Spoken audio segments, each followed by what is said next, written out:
Hello. I am the Curator of stories. Stories of love and hate, greed and beauty, life and death. Stories such as this one. The curator of the Dark Pictures Anthology bridges between the player and the story, being very aware of what they've done, but also much more aware than the player about what's actually going on in the story and what the context is and what the scenario is. What do you think happened to this guy? Now, for the first time, for some reason that he himself doesn't even understand, he's been given the opportunity to talk to somebody, and that somebody is the player. As far as he knows, it's always been him that's done this job and nobody else. And within his library is the story of everybody's life and death. There's even rooms in there that he can't remember ever going in, but he's way too busy to go and explore because there's always another end of life to record and document. Clothes are so important because they provide an insight into the character. They explain where the character's been, they describe where he's going, they suggest motive. We want the audience to perceive him as having everything completely in control. So all of the ideas of his clothes being tailored to his body, it's really important to us. We worked with a costume designer. He did a lot of research into the authenticity of the materials and textures. He provided us with lots of authentic high-resolution reference. He even gave us material swatches. It was really useful for us because looking at the folds, looking at the visual language of cloth, how do they sit on the character? Is it working from a distance? What's the weight of the material?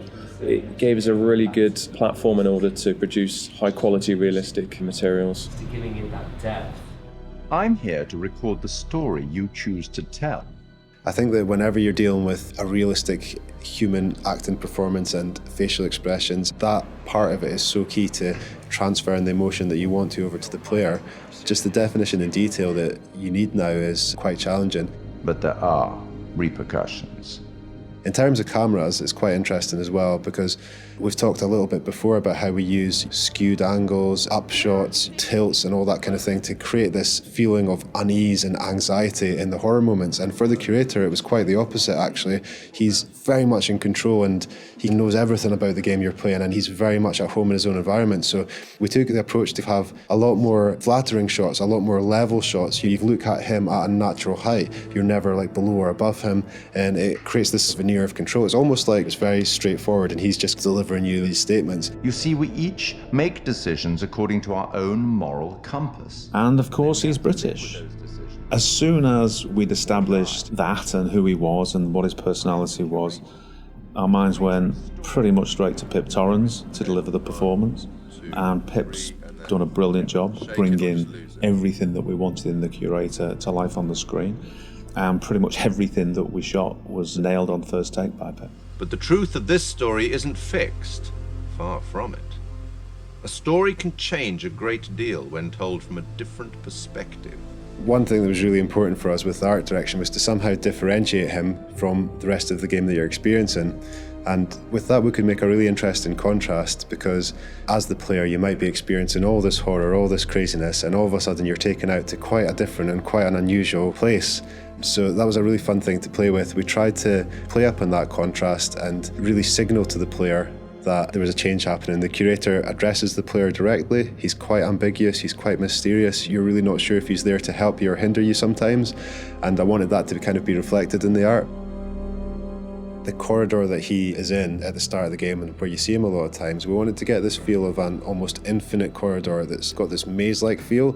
It's not a set out space that you automatically understand as a viewer when you see it. You're not sure how long it goes on, how many paths there are, how much of a maze this corridor is. So to light that, we wanted to get this feel where there's not markers that tell you this is where you are right now in the corridor, you've been here before, just to increase that feeling of not being fully aware of your surroundings and add to the mystery of the scene. And then he goes into his repository, which is a huge vault of books and secrets, with his main desk right in the middle. He's got large windows for light, a skylight above that would also let a lot of light in, a mezzanine floor, a marble fireplace, classical, opulent, sophisticated. The central feature of the repository is the curator's desk. So we researched how that might look and wanted to make it look a big, substantial piece of furniture. We added a lot of scroll work and detail to the front and rear.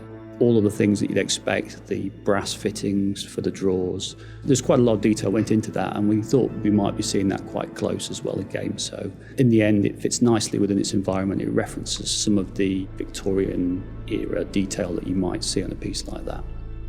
The Curator has the ability to access stories through the pictures on the wall. They're almost portal through to another world. And that all had to fit within our architectural environment. So we looked at very ornate framings, large pictures that would hang on the walls, that would feel correct and not out of place, and something of this nature. We thought about where we could include light sources that would be interesting, would put light in the right areas of the room. The skylight's a really good example. We decided that having this top-down ambience would really bed the scene in nicely and create this nice veneer to it. And then adding another number of interesting light sources that we can use for accents, such as a fireplace, such as the candles, that just are there to give you that extra range of colour if you need it. They're there to draw the eye of the player to what we want to show them. It's not my place to interfere, but I might be persuaded to offer the occasional hint. Here's one for free. It's a strange place. Who is this guy? Why is he talking to me? Where am I now? I was just on a ship having some horror happening, and now I'm here. And this guy has the appearance of being there to help you, but he seems like such a strange guy, and the environment he's in is so different. There's a certain ambiguity to it, and we wanted the player to question whether or not he's on their side or whether or not he's kind of playing his own game with them. The Curator's no ordinary person, and his repository is no ordinary place. And you'll get the chance to see him again in the rest of the Dark Pictures Anthology. We will meet again. It's inevitable.